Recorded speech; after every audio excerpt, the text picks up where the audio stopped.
மண்ணுக்கு உயிர் ரஜினிக்குன்னு ஒரு காலத்துல கூட்டமா நின்னு கூவிய ரசிகர்கள்லாம் எங்க போனாங்க இப்போ அப்படின்னு தேட வேண்டியதா இருக்குதுங்க.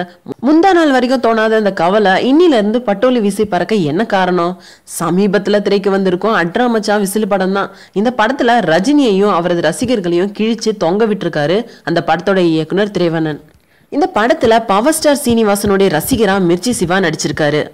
ஆனா பவர் ஸ்டார்ன்ற போர்வைக்குள்ள ஒளிச்சு வச்சு டைரக்டர் காட்டியிருக்கிறது என்னவோ சூப்பர் ஸ்டார் தான் அப்படின்றது 2ஆம் கிளாஸ் குழந்தை கூட பளிச்சுன்னு தெரியும்.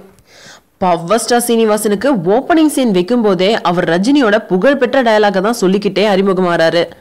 பண்ணிங்க தான் கூட்டமா வரும். அதுக்கப்புறம் அவரது ஒவ்வொரு பஞ்சும் ரஜினியை தான் வளைச்சு வளைச்சு வம்புக்கு இழுக்குது.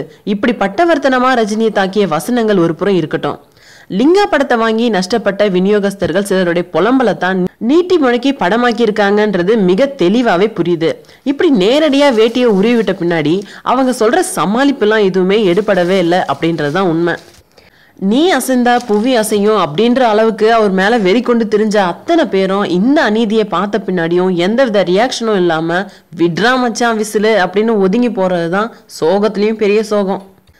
இந்த நேரத்துல எந்திரன் சிட்டியா இருக்க வேண்டிய இவங்களோ வெறும் தாடி வளர்த்த வசீகரனால இருக்காங்க. எல்லாம் விதியப்பா விதி.